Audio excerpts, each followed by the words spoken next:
네, 반갑습니다. 차별 감독자에 대해 진행하도록 하겠습니다. 소개하면서 발표하도록 하겠습니다. 네, 반갑습니다. 이렇게 화창한 주말에 이렇게 차별 영화 보러 와주셔서 감사합니다. 공동 연출로 참여했던 김도희라고 합니다. 안녕하세요. 강하나라고 합니다. 네, 공동 연출원 김지훈입니다. 귀한 시간 내주셔서 감사합니다.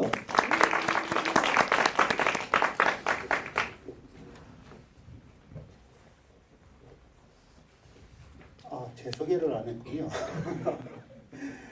오늘 사회를 맡은 지구촌 목표연대 3학년입니다. 최상규라고 합니다.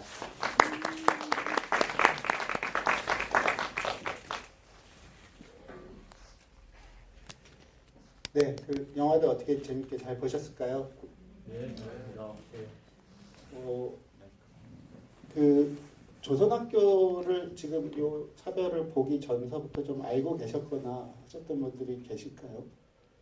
처음 봤다. 네. 그 지난 수요일 날 개봉을 했거든요. 화요일, 그러니까 3월 21일이 유엔이 정한 세계 인종차별 철폐의 날입니다. 물론 이제 그거를 맞춰서 개봉을 한 건 아닌데 저희가 그렇게 디테일을 가지는 못하지만 어쨌든 지금 또 시국과 좀 어느 정도 맞아서 또 많은 분들이 좀 이렇게 찾아오고 이렇지 않나 싶습니다.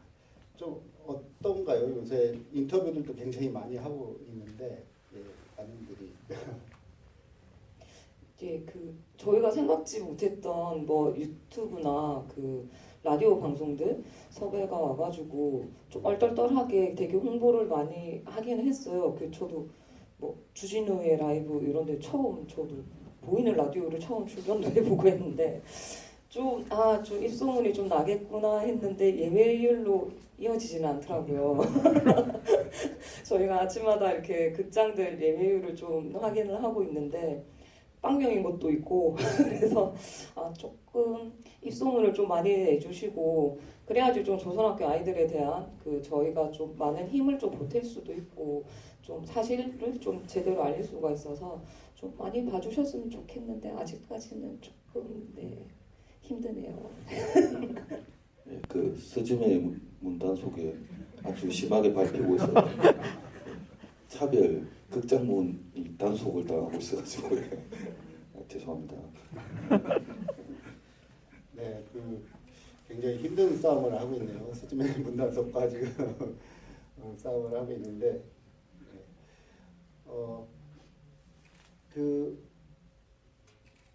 포스터 얘기를 잠깐 먼저 시작할까요? 가능한가? 이 치마 저고리가 이제 찢긴 그걸 들고 있는 게 이제 메인 포스터인데, 그게 이제 연극 치마 저고리라는 연극에서 이제 잡힌 샷이에요. 치마 저고리 칼질 사건 이런 것들이 이제 과거서부터 있었던 건데, 이전에 그러니까 지금 영화에서 나왔던 고교 무상화 이전에는 조선학교는 어떤 차별들이 좀 있었나 라는 거를 하나 좀 부탁드리겠습니다. 네, 치마저고리 칼질 사건이라는 게 저희 어머니들 세대가 조선학교를 다니던 때 있은 사건인데요.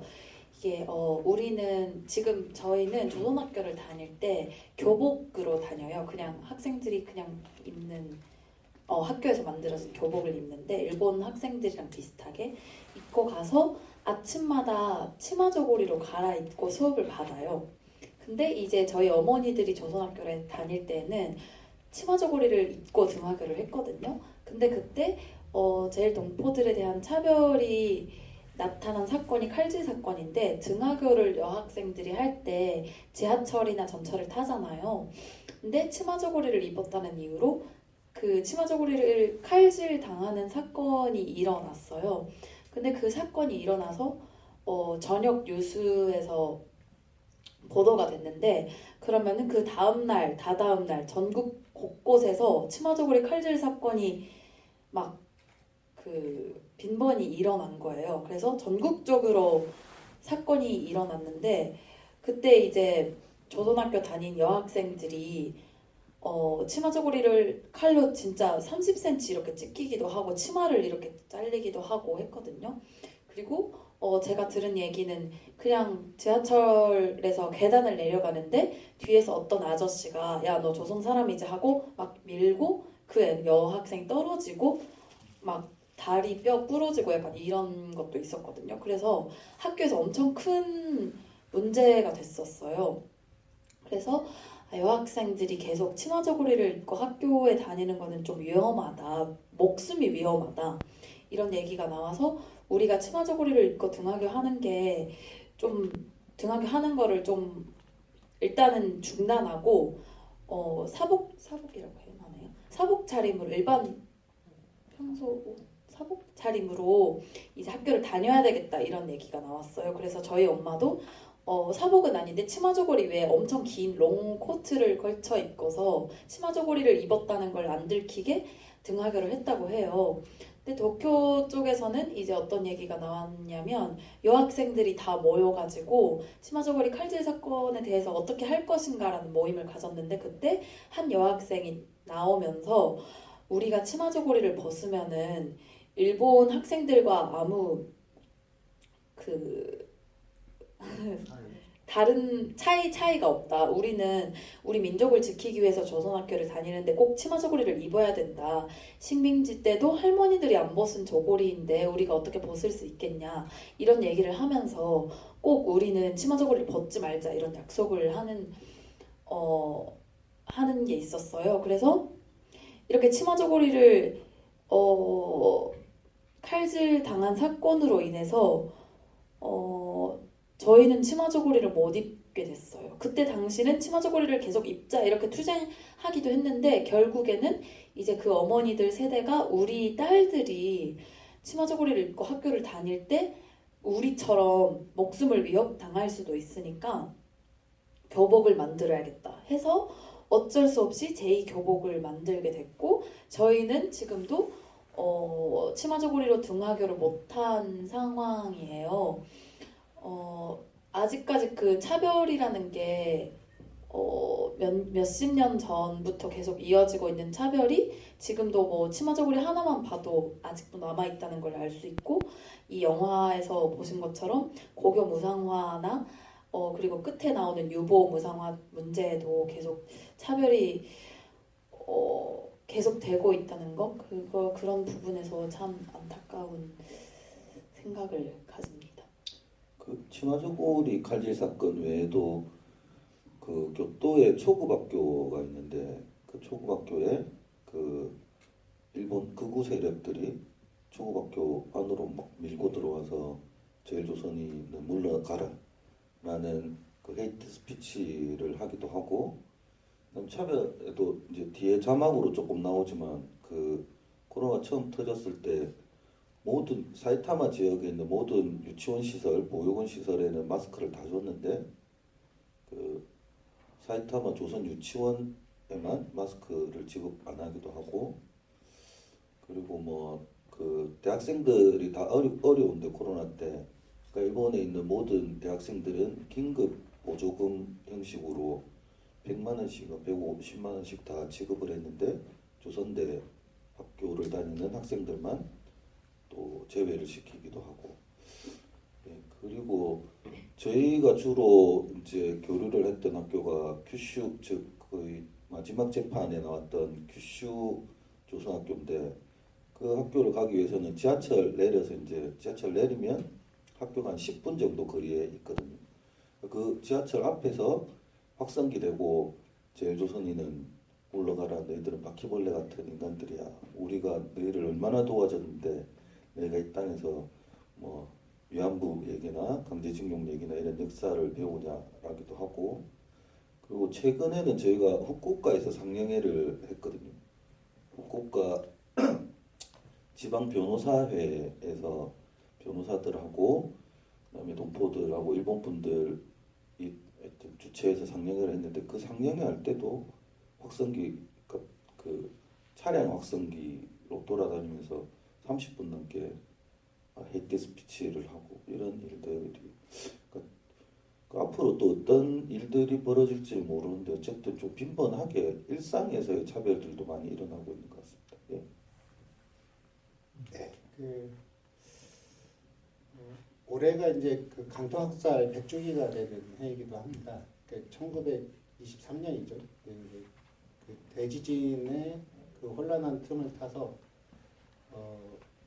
조선인들이 우물에 독을 탔다, 방화를 했다, 살인을 했다 이런 이제 유언비어들이 퍼져나갔고 그거를 일본 헌병과 경찰들이 조직적으로 동원을 했고 그러므로 인해서 자경단들에 의해서 굉장히 많은 6천여 명 이상이 이제 희생이 되었었던 그런 학살 사건이 있었죠. 그 100년 전인 그때도 이미 조선인에 대해서는 불령선이라는 낙인으로 혐오하고 차별을 하고 했었던 그 뿌리 깊은 굉장히 일본 사회에 대해서는 조선인에 대한 차별이 혐오 이런 것들이 좀 오래된 그 것이라고 할 수 있겠고요. 이게 그리고 일본 사회에서만의 문제는 아닌 게 이 어머니 세대들 그 치마저고리 칼질 사건이 일어났던 배경에는 그 이제 북한의 어떤 납치 문제 이런 것들이 벌어지고 그리고 미사일 사건 그 미사일들이 이제 쏘거나 이렇게 되면 자연스럽게 이제 이 조선학교에 대한 그 타겟이 되는 거죠. 이게 어떤 한반도와의 관계에서도 그런 그 차별과 혐오, 헤이트 크라임들이 계속 연동돼서 이어지고 있다. 이렇게 말씀드릴 수 있겠습니다. 그 오면서 이렇게 봤는데 굉장히 오늘 날씨가 좋더라고요. 그래서 근데 김도희 감독은 이제 학교 다니면서 좀 기억에 남는 학교 풍경이라든가 뭐 좀 이런 게 있을까요? 예. 조선 학교는 일단 풍경은 솔직히 처음에 딱 들어가면 학교들이 여러 곳을 갔지만 조금 휑하다. 이 운동장이나 이런 데가 저희 이제 한국에 있는 학교들을 가면 되게 놀이시설들도 좀 있잖아요. 아이들이 즐길 수 있는 뭐 체육시설이라든지 뭐 이런 뭐 철봉대부터 해가지고 이런 것들이 되게 많은데 제가 가본 조선학교에는 솔직히 되게 휑한 느낌이었어요. 너무 아이들이 그 놀 수 있는 공간이 별로 없어서 저기 야마구치 조선학교 갔을 때 이번에 갔을 때는 이 모래가 없으니까 너무 그냥 맨 땅에 있으니까 그 옆에 학교 운동장 옆에 무슨 공사를 한다고 모래를 이렇게 쭉 쌓아놓은 데가 있더라고요. 그러니까 애들이 거기에 가가지고 이 모래 놀이를 하고 있는 거를 보고 그 저희가 이제 그 저희 부산 사람이거든요. 서울이랑 그 부산이나 지역에 지금 조선학교를 위하는 그 시민단체들이 몇 군데가 있는데 저희 부산에서도 조선학교 함께하는 시민모임 봄이라는 이제 그 단체에서 지원 감독과 활동을 하는데 좀 그런 얘기도 있어요. 저희가 이제 뭐 물품 지원이나 이런 것도 필요한 물품이 있으면 보내드리고 하는데 그 학교에 이쪽 이 놀이기구들을 좀 이렇게 만들 수 있는 좀 그런 지원을 좀 해야 되겠다라는 좀 생각이 좀 들었어요. 그 운동장이나 식구구에 가도 너무 이렇게 맨바닥에 철봉이나 이런 게 있는데 이제 너무 오래전에 이제 했던 거 다 녹슬어서 이제 쓰지도 못하고 아이들 이렇게 좀 이렇게 뛰어놀 수 있는 이런 시설들이 좀 많이 없다라는 생각이 들어서 뭐 당연히 지금 조선학교 뭐 고교무상에서도 이제 배제되고 뭐 지원금이 없으니까 학부형님들의 다 돈으로 다 학교가 운영이 되는 거라 선생님들도 솔직히 되게 그 제대로 된 월급을 못 받고 있는 것도 많다고 들었거든요. 이제 그런 상황에서 이런 놀이기구나 이런 것들을 뭐 만드는 거는 솔직히 거의 좀 꿈 같은 얘기니까 좀 그런 것들도 좀 지원을 해야 되지 않을까 이런 생각이 좀 들 정도? 풍경이라고 하면 좀 약간 그런 느낌이고 안에 학교도 되게 시설들이 많이 낡은 데가 많아요. 이렇게 보수를 할 수 있는 이제 그런 여력이 안 되니까 그 저번에 오사카 지금 없어진 초등학교지만 거기 갔을 때는 진짜 비 내리면 그냥 그대로 그냥 다 떨어지고 있어서 양동이로 물 받고 있는 데도 있고 그 저희 규슈 학교가 마지막에 나온 데가 시설이 되게 좋아요. 그 건물을 딱 보면은 와 학교 너무 좋은데 저도 처음에 그 기억이었는데 그것도 그 여기 나오시는 그 최유복 선생님이 이제 얘기를 들으니까 마지막에 잠깐 나왔는데 그 기타 규슈시에서 그 학교 그 부지에 이제 그 건물을 지을 때 기타 규슈시에서 돈을 지원을 한 거예요. 왜냐하면 그때는 이제 학교로 인정이 됐다는 거죠. 그래서 이제 새로 이제 건물이 이제 지어져서 되게 건물은 되게 좋은데 이제 안에 들어가면 이제 그 보수를 하기에는 좀 힘들고 하니까 조금 많이 낡은 느낌? 그러니까 학교를 다녀보면 조금 시설들을 좀 보완해야 되겠다라는 느낌이 좀 많이 들죠. 네. 그러니까 이게 그 고교 무상화도 무상화지만 이게 그 지방 정부에서 주는 보조금들이 있었거든요. 근데 이것들도 이제 점차 고교 무상화가 그 거기에서 배제되기 시작하면서 그 보조금도 이제 그 줄어드는 게 이제 확 그 늘어나는 그런 상황인 거죠. 그래서 온전히 그 어떤 학교 운영과 관련된 것들이 뭐 학부모회라든지 어머니회 그 어머님들이 직접 뭐 김치 담궈서 팔고 뭐 이러면서 이제 재정에 도움을 주고 뭐 이런 좀 상황들이 계속 좀 이어지고 있습니다. 그러니까 재정이 계속 어려워지니까 학생 수는 더 줄어들고 그러니까 학교의 어떤 유지 보수 이런 것들이 더 어려워지고 이 악순환들이 지금 계속되고 있는 상황인 것 같고요. 하나양은 이제 오사카 조고를 졸업을 하셨는데 보통 그 요때쯤이 되면 학교에서 첫 장면이었던 것 같은데 이렇게 체육대회 같은 게 있었던 것 같아요. 예, 뭐 학기가 시작되고 봄이 되면 학교에서 하는 행사 이런 것들이 뭐가 있었을까요? 네, 봄이 되면 저희는 체육대회를 5월 달에 해요. 그리고 봄에 행사는 우리는 초등학교랑 중학교 때는 캠핑을 다 같이 갑니다. 캠핑을 가서 거기서 뭐 우리가 뭐 자연에서 노는 것도 하고 그리고 다 같이 모여서 앉아서 우리가 일본에서 차별을 받으면서 사는 제일 동포로서 앞으로 어떻게 살아나가야 될지 이런 얘기도 나누곤 하고요. 네, 네 캠핑에서 그렇게 그 뭐라고 하죠? 그 캠프파이어 이렇게 둘러싸 앉아가지고 그렇게 얘기도 하고 네 봄에는 그런 행사들을 하는 것 같습니다. 네. 운동회가 진짜 재밌거든요. 가면 그 좋은 자리를 그 받기 위해서 전날부터 학부모들이 교문 앞에서 이렇게 이불 들고 가서 막 밤새 좋은 그 기다립니다. 그래서 첫 번째 그 다음 날 아침에 문 열면 제일 먼저 뛰어가서 제일 중간에 자리를 잡기도 하고 지금은 근데 저희가 운동회 같은 거 할 때 그 학부모들이 참가를 잘 못 하잖아요. 학생들끼리 하는데 조선학교는 운동회 가면 그 70년대 80년대 우리 운동회처럼 다 학부모들이 음식 싸와서 같이 달리기도 하고 또 뛰기도 하고 어떤 학부모들은 저 구석에서 고기를 사와가지고 예, 구워서 먹기도 하고 엄청 재밌는 운동회는 진짜 재밌는 행사죠. 예, 그 아까도 말씀드렸듯이 뭐 어머니회 이런 데서도 계속 학교가 이제 그 관여하면서 이러고 있다 보니까 학교 자체가 어떻게 보면 그 지역의 동포 사회의 이제 중심으로서 역할들을 좀 많이 하고 있는 것 같습니다. 그 이제 한국에서 개봉했는데 뭐 한양 지금 이제 한국에서 공부하면서 친구분들이나 이런 분들이 영화를 봤을까요? 뭐 이렇게 어떻게 보셨는지. 네. 제가 한국예술종합학교에서 지금 연기를 전공하고 있어요. 그래서 한예종의 전통원의 무용을 전공하는 친구가 한 명 있는데 그 애도 조선학교 도쿄에서 조선학교를 나오고 이제 한예종에 들어간 친구인데 그 친구도 보러 갔더라고요. 차별 영화를.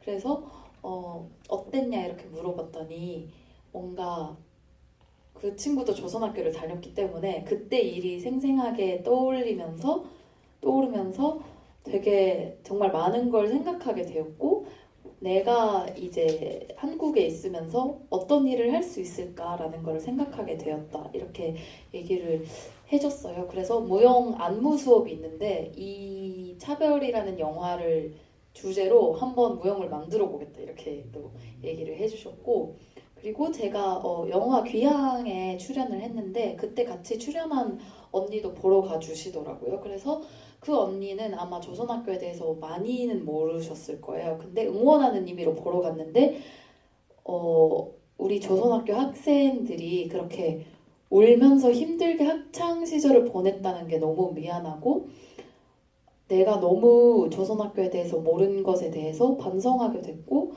정말 더 많은 사람들이 이 일에 대해서 관심을 가져줬으면 정말 좋겠다. 나도 응원을 하겠다. 이렇게 말씀을 해주셔서 저는 너무너무 감사했어요.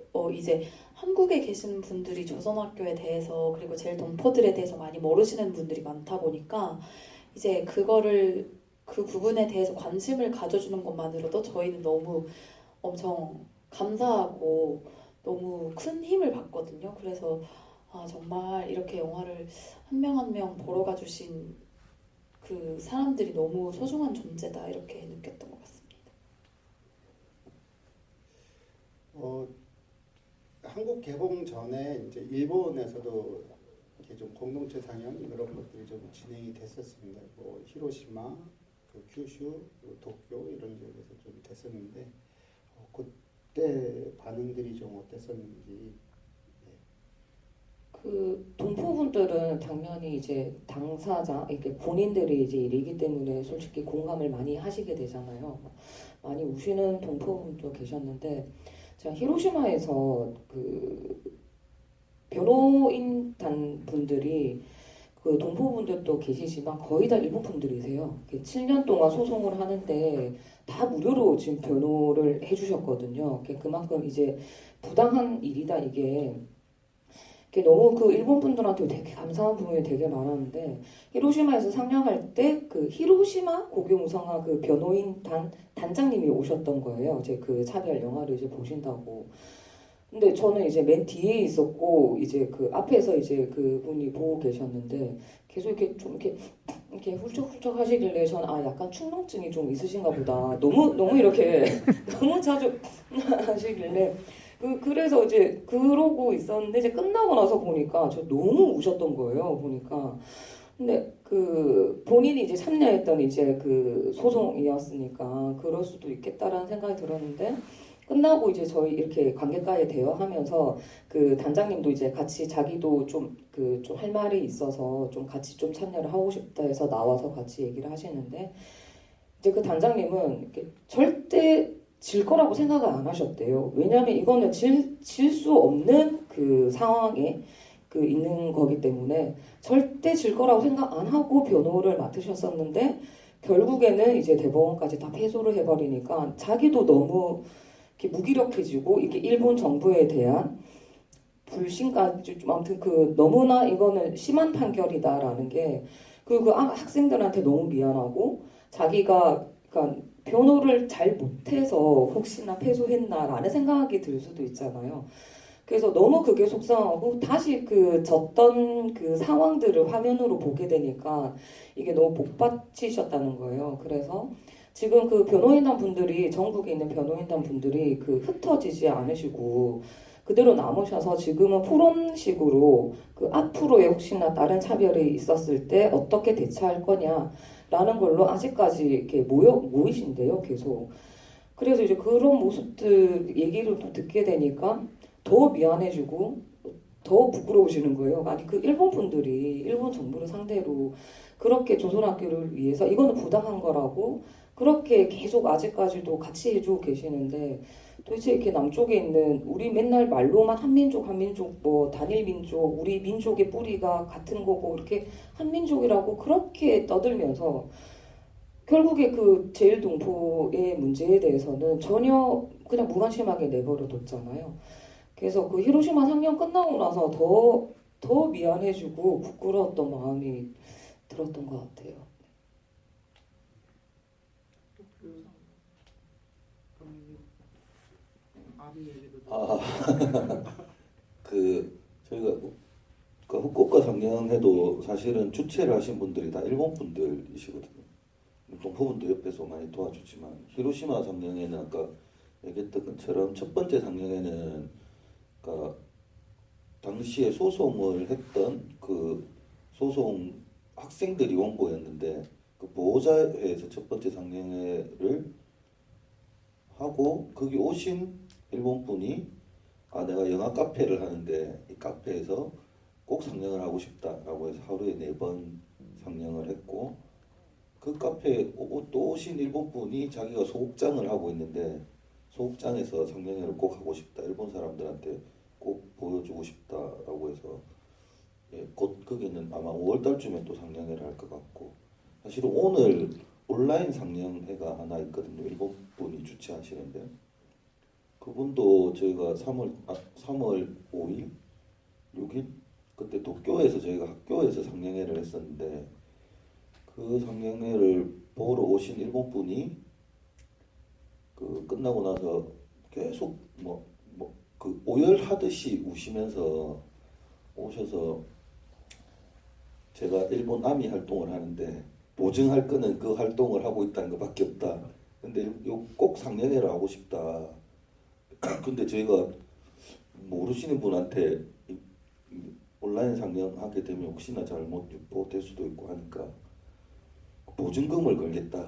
그렇게 해서라도 꼭 상영회를 하고 싶다라고 하셔서 그럴 필요는 없으니까 그러면 한번 조직을 해주세요라고 했는데 지금 한 120명 오늘 상영회를 하는데 아마 신청이 들어온 것 같고 한 두세 번 자기가 더 하고 싶다고 해서 그렇게 하시라고 무슨 얘기를 하다가 일본 아미가 일본의 평화를 만들고 있다. 그래서 계속 김동현 감독도 얘기했지만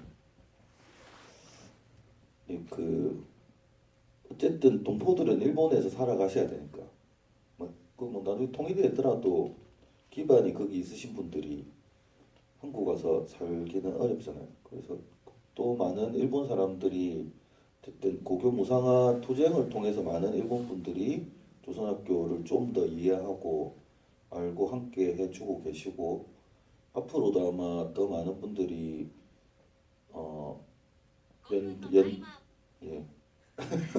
연대에서 아마 갈 것 같고 한국에서만 좀 더 관심을 가져주면 좋을 것 같은데 그 연대의 힘들을 좀 모으기 위해서 차별을 더 열심히 알리도록 하겠습니다. 끊으라고 했죠. 네. 참 어려운 문제인 것 같습니다. 한국에서 민간 단체나 이쪽에서 이제 많이 그 전보다는 확실히 이제 관심이나 이런 것들이 높아지기는 했지만 아직까지는 그 실질적인 도움이나 이런 것이 미치기에는 여전히 좀 여력이 모자란 부분들이 많이 있는 것 같습니다. 저희끼리 이렇게 떠드는 것보다도 궁금하신 점들이 많이 계실 것 같은데 혹시 영화 보시면서 감독님께 질문하시고 싶으신 거 있었으면 질문 부탁드리겠습니다.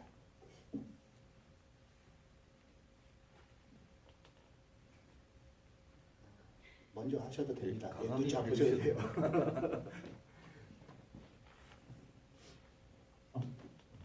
안녕하세요. 저는 일단 다큐멘터리 자체를 사실 제가 2012년도 2차 아베 내각 이후에 일본에 가서 재작년까지 이제 대학을 다니고 직장 생활을 했어서 교토에서 저는 대학을 다니고 생활을 했었는데 그래서 어느 정도 이야기는 이제 들었던 부분도 있었고 또 사실은 이제 감독님이나 배우님도 잘 아시겠지만 언론 보도가 이렇게 활발하게 되는 부분은 아니기 때문에 처음 알았던 부분도 많이 있었는데 저는 일본에서 이제 극단 생활을 저도 했었기 때문에 그 사실 많은 제일동포 분들이 좀 예술계 쪽에 특히 많이 활동하시는 분들이 많고 또 유명한 작가분들도 제일동포 분들이 많아서 또 자연스럽게 그쪽으로 관심을 갖게 되고 또 제일동포 분들이 하시는 극단의 연극 같은 걸 보면서 저는 사실 되게 한국 시골 출신이기 때문에 잘 몰랐거든요. 이런 게 있는지도 몰랐고 그래서 그때 좀 주변에 이제 제일동포 3세 저 같은 경우는 3세 친구들이 좀 많았는데 그리고 나서 이제 뭐 한국에 이제 책을 여기도 나오지만 사실 한국 정부가 한 게 거의 많이 없더라고요. 저는 뭐라도 했을 줄 알았는데 그리고 이제 아까 말씀하셨듯이 예매율 같은 경우 봤을 때도 이제 우리 한국의 새로운 세대라고 불릴 수 있는 사람들이 관심을 가지고 있는 주제도 아니지 않나라는 생각을 좀 하게 돼서 감독님이나 배우님들께서는 이 우리의 새로운 세대들이 이 영화를 통해서도 그렇고 앞으로도 사실 조금 혼란스러운 것도 있었거든요. 일본에 있을 때 이 제일동포 분들을 어떻게 대해야 하지? 나는 그냥 한국에서 나고 자란 사람이고 우연한 기회에 일본에 오게 돼서 이 사람들을 만났는데 막 연극 하나하나가 되게 절절하거든요.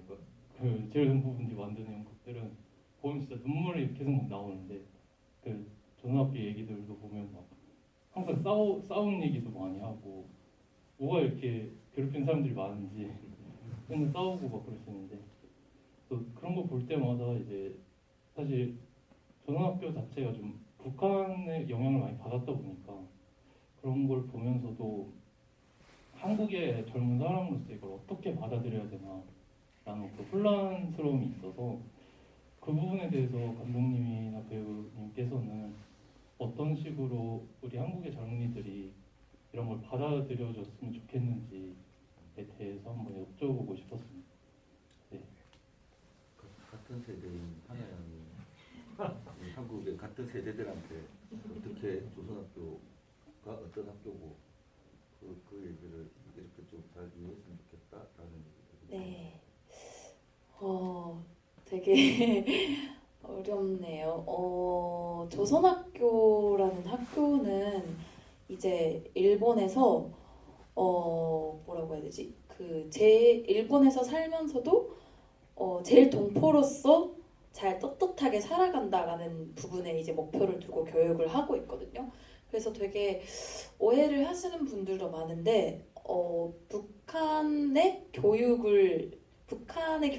방식으로 이제 교육을 한다 이렇게 아시는 분들도 계시는데 그게 아니라 우리 역사를 하나만 봐도 북쪽의 역사도 배우고 남쪽의 역사도 다 배우거든요. 대통령이나 이런 부분들도 다 배우고 그래서 그러니까 우리의 뿌리는 한반도에 있다고 생각을 해요. 조선학교 다니는 애들은. 그래서 그런 부분을 잘 이해를 해주셨으면 너무 감사하다라는 마음이 하나 있고요. 그리고 한국 분들이 아까도 말씀드렸지만 조선학교에 대해서 아니면은 제일 동포들에 대해서 아예 존재를 모르시거나 그냥 듣기는 했는데 그게 뭔지 잘 모르겠다 약간 이런 분들이 계셔요. 많이. 저의 친구도 저한테 물어본 질문이 그러면은 너는 언제 일본으로 건너간 거야? 이렇게 물어보신 친구들이 많았어요. 뭐 어렸을 때 한국에서 태어났다가 일본으로 언제 간 거야? 이렇게 물어본 친구도 있었고 그러면 일본에서 살았구나. 그러면 너는 일본 사람인 거네? 이렇게 얘기를 하는 친구도 있었어요. 근데 저는 그 얘기를 들을 때마다 둘 다 아닌데 어떻게 설명을 해야 될까? 그래서 식민지 얘기로 이렇게 올라가서 얘기를 해주거든요. 그 친구들한테는.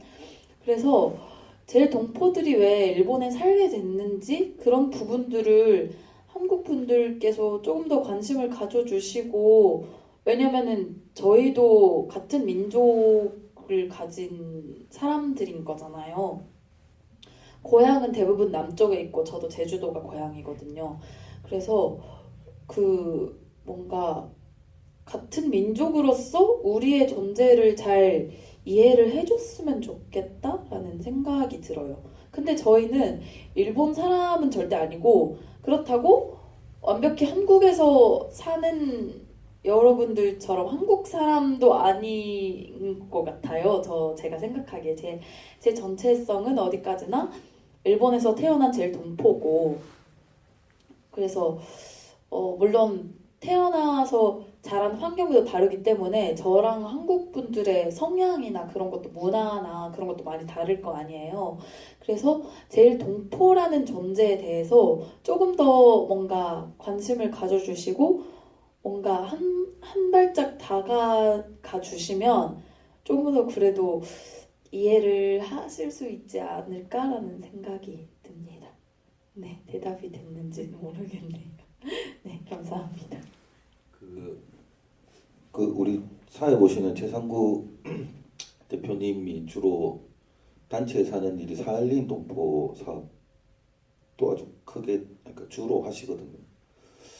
저희도 이제 제일동포 관련된 일을 처음 시작했지만 이렇게 단체들하고 또 연대하면서 뭐 사할린도 가고 그리고 흔히 우리가 얘기하는 고려인들이 있는 우스리스크 쪽도 가고 그다음 연길에 있는 그러니까 조선 쪽 동포들 만나고 해보면 그때 진짜 저희가 너무 관심이 없었구나라는 생각들을 진짜 많이 하게 되거든요. 사실은 배우지도 못했고 듣지도 못했으니까 당연히 관심이 없는 건 당연한 건데 어쨌든 저희가 너무 아까 김도희 감독이 얘기했지만 뭐 한민족 공동체 이런 얘기들을 말로는 하지만 실제로 그 지역의 동부가 우리 하고 그나마 좀 가까운 동부가 디아스포라 쪽에 있는 동포들의 생활이나 삶조차도 너무 관심이 없었구나. 그래서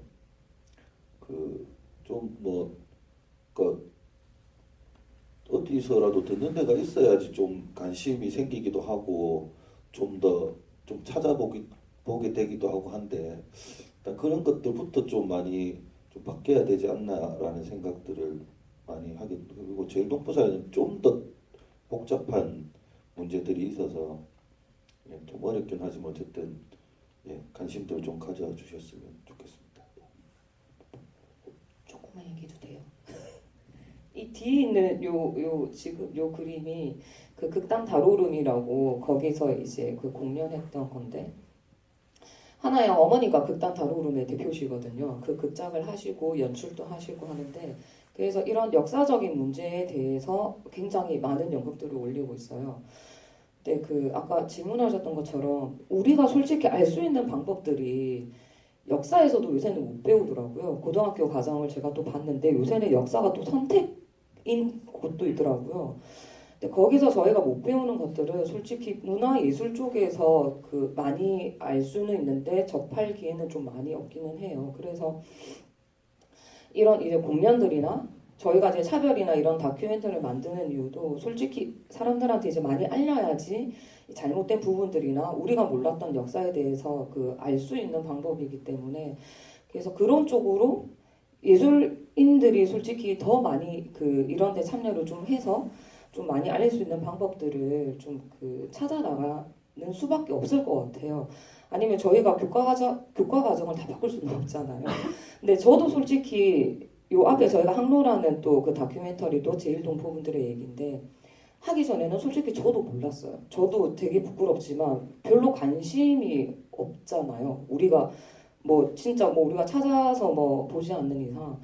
그래서 저도 진짜 몰랐던 부분들을 항로나 차별을 만들면서 제일동포들의 삶에 공부를 하고 그 고교무상화 조선학교에 대해서 공부를 하게 되면서 저도 알게 된 거라 일단은 관심이 먼저일 것 같아요. 근데 그 관심을 가지려면은 좀 이런 그 문화 예술 쪽에서 좀 더 많은 좀 이런 이야기들을 좀 많이 다뤄야 될 것 같고 제일동포 분들의 이제 극단들이 많아요. 교토에는 또 도리라는 극단도 있고 오사카에는 이제 극단 다루음도 있고 이제 그런 분들이 정말 힘든 게 정말 열심히 만들지만 한국 분들은 정말 관심이 없거든요. 거기 오시는 분들이 거의 다 또 일본 분들이세요. 근데 일본 분들은 그래도 그런데 오셔가지고 자기들의 잘못된 그 과거나 역사에 대해서 배우고 가시는데 정작 남쪽에서는 솔직히 너무 관심이 없는 것 같아서 그래서 이렇게 저희 또 다큐멘터리를 만드는 것 같아요. 이렇게 새 세대들이 좀 많이 좀 찾아와서 차별뿐만이 아니고 연극도 되게 많거든요. 그런 것도 좀 많이 찾아봐 주시면 좋을 것 같습니다. 네, 그 어떻게 답변이 잘 되셨는지 모르겠고 다음 또 질문 하실 거 있으시면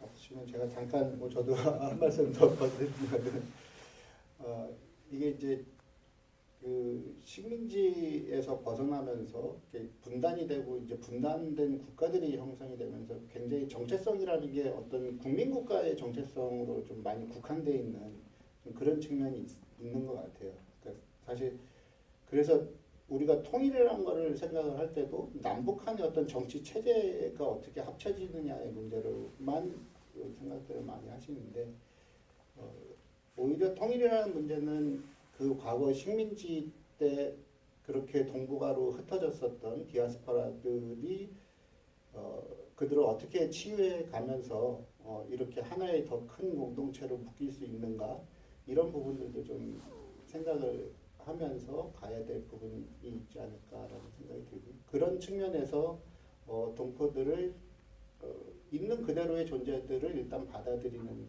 것 그것이 제일 출발점이지 않을까 그런 좀 생각이 듭니다. 요즘 제일 어쨌든 이슈가 되고 있는 게 강제동원 관련된 어쨌든 일본과 또 이 한국의 합의 사전에 피해자들한테 동의를 구하지 않은 어떤 정치적인 합의가 좀 문제가 되고 있잖아요. 근데 사실은 저희가 이제 위안부라고 하는 요즘은 이제 일본군 성노예 피해자라는 말로 많이 쓰는데 그분들의 삶이 알려지기 시작한 게 90년도 초거든요. 그 전까지는 저희가 전혀 몰랐었던 이야기고 강제동원 또는 뭐 강제징용에 대한 얘기도 저희한테 알려진 거는 불과 20년, 30년 전 얘기들인데 실제로 아직도 해결된 게 하나도 없잖아요. 계속 무슨 어떤 시기만 되면 약간 일부러 또 정치적으로 또 이용해 먹는 것 같기도 하다는 생각들도 들긴 하는데 근데 조선학교 문제가 한국에 알려진 게 2004, 5년 조선학교가 좀 알려지기 시작한 건 이제 그때부터였거든요. 한 10몇 년, 20년 가까이 이제 돼 가고 있는데 저희는 이런 것들이 다 똑같은 하나의 이야기라고 생각하거든요. 각자 볼 일들이 아닌데, 그러니까 이 이야기들을 하나의 이야기로 우리의 역사 이야기로 여전히 해결되지 않은 식민의 이야기에다가 특히나 조선학교는 또 남북 분단의 문제가 또 들어가 있는 그래서 좀 더 복잡해지고 좀 더 알고 싶어도 어느 순간 우리가 가지고 있는 사상과 이념의 선입견과 편견 때문에 또 접근을 못하는 경우가 접근을 하려고 안 하는 그런 것들이 많거든요. 그러니까 이게 어떻게 이제 하나의 이야기라고 생각하면 좀 더 쉽게 접근해서 우리의 이야기니까 우리가 함께 좀 해결해야 될 문제들 좀 이런 식으로 좀 확대가 됐으면 좋겠다라는 그 인식의 확장은 저희가 하는 거니까 또 선입견이나 편견을 가지고 벽을 쌓는 것보다는 좀 그 벽을 좀 빨리 깨는 일들이 우선이 돼야 되지 않을까라는 생각을 해봅니다.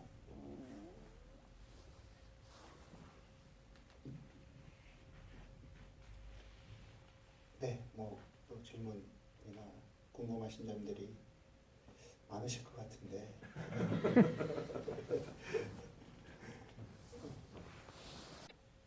네, 저는 요즘 몽땅연필이라든가 좀 우리 학교 팬카페라든가 이런 것들을 좀 회원으로 있으면서 좀 관심을 좀 많이 가지고 있는데 지금 뭐 이전에 아까도 말씀하셨지만 항로라는 이제 전작도 있었고 그리고 이거는 차별이라는 이런 다큐를 보면서 이 두 분 감독님께 한 좀 여쭤보고 싶은 게 왜 여러 가지 이제 주제가 되게 많은데 이 제일동포 사회에 이렇게 좀 관심을 가지게 된 건지 그런 것들을 한번 좀 여쭤보고 싶군요.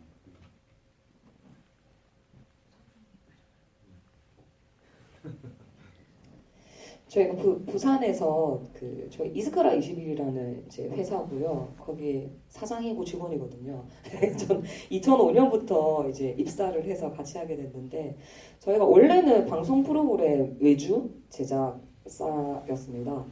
그래서 뭐 많은 프로그램들도 만들고 하는데 2009년부터 2005년부터 원래 부산에서는 그 동포 단체가 있어서 여러 군데 이제 제외 동포분들을 만나러 이제 다니셨는데 저희가 2009년부터 동포 단체에서 좀 기록들을 좀 남겨야 되겠는데 좀 단체들도 돈이 그렇게 많지 않으니까 좀 이런 기록 영상 기록 봉사를 조금 해줄 수 있느냐 해서 2009년에 처음으로 이제 지훈 감독이 일본에 이제 오게 됐었고요.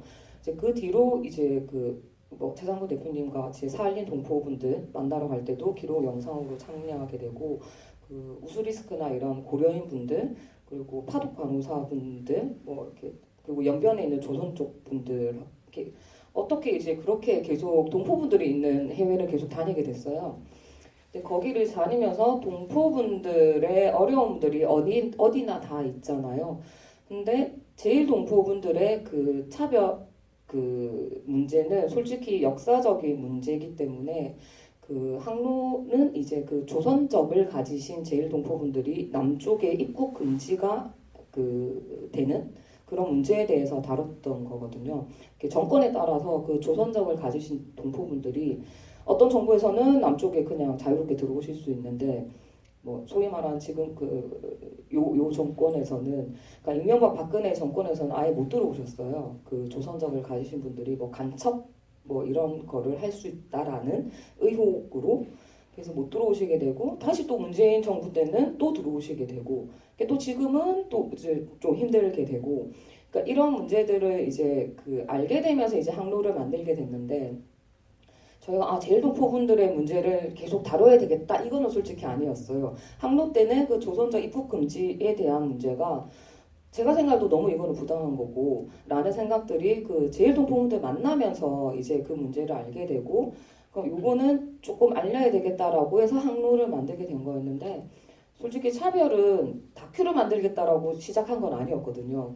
일단 기록을 좀 해놔야 되겠다. 이 무상화 투쟁 하시는 이 부분들이 히로시마 1심 재판 나왔을 때는 저희가 촬영을 못 가고 이제 SNS에서 봤는데 이제 그거를 보고 이제 지훈 감독이 이거는 그냥 현장에서 누군가라도 조금 기록을 해놔야 되겠다라고 해서 이제 그 다음 오사카 1심 승소 때 이제 가가지고 이제 촬영을 시작하게 된 거였거든요.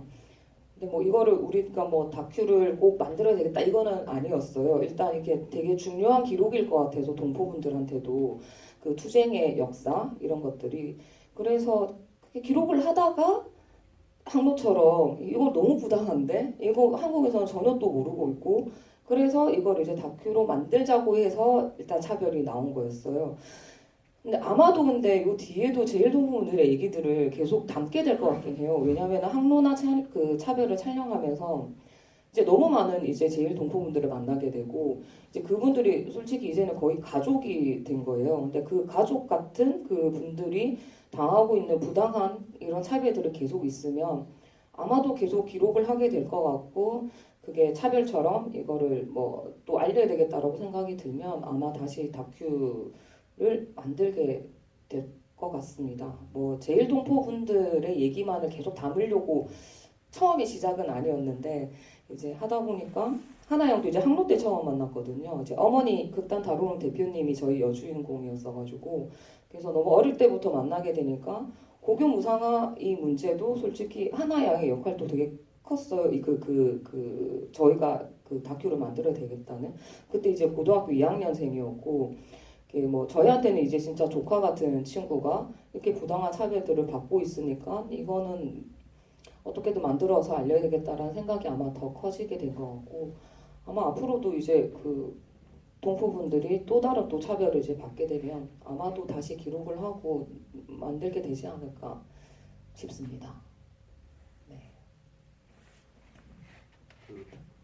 그러니까 좀 전에 말씀드렸는데, 좀 전에 말씀드렸는데, 그 저희가 다니면서 이제 동포들을 만나 한 10년, 12년 정도 되는데, 그게 저희가 이제 남의 얘기처럼 안 들리는 거거든요. 저희는 다 그냥 우리 얘기 같고, 그리고 얘기했지만, 그 조카 같은 친구들, 예를 들면, 그 여기 계신 분들도 내가 아는 어떤 친구나 뭐 내 조카나 내 아들, 딸들이 차별받는다. 어떤 이유 때문에. 그러면 가만히 있지는 않을 거잖아요. 그럼 저희는 이제 그런 입장이 돼버린 거고 어쩔 수 없이. 예, 그리고 살린 동포들은 이제 우리 최상국 국장님 따라다니면서 또 그렇게 감정이입이 돼버린 거고, 일본에 또 우토로 마을이라고 있거든요. 거기 그 이제 평화기념관을 이제 만들긴 했는데 그분들 이야기도 똑같이 좀 이제 그렇게 진행을 하고 있고, 예. 그래서 좀 어쨌든 좀 우리의 이야기를 어떻게 받아들이게 저희도 그 역할들을 해야 되니까 그래서 계속 고민 중에 있습니다. 그 방법이 다큐멘터리이기도 하고 아니면 뭐 글일 수도 있고 아니면 또 직접 또 만나서 이런 얘기를 나누면서 이건 우리의 이야기라고 또 알려드리고 좀 설득하는 작업들, 어쨌든 그런 작업들이 계속 돼 갈 것 같습니다. 네, 감사합니다. 하나야 뭐 마무리 발언으로 짧게 인사드리면서 마치도록 하겠습니다. 네, 오늘 이렇게 주말에 이렇게 와주셔서 너무너무 정말 감사드리고요. 앞으로도 이 차별 홍보를 조금이라도 해주셨으면 극장에서 상영이 좀 길어질까 합니다. 홍보를 좀 부탁드리고요. 아까도 말씀드렸지만 이렇게 한국 분들께서 제일 동포들에 대해서 그리고 조선학교에 대해서 관심을 가져주시는 것만으로도 우리는 정말 큰 힘을 받습니다. 그래서 앞으로도 계속 관심을 가져주셨으면 하고요. 주변 분들한테 제일 동포 얘기나 조선학교 얘기를 할 기회가 생기신다면 조금씩 얘기를 해주셨으면 우리는 정말 제일 동포들이 정말 많이 감사할 것 같습니다. 네, 오늘 정말 감사합니다.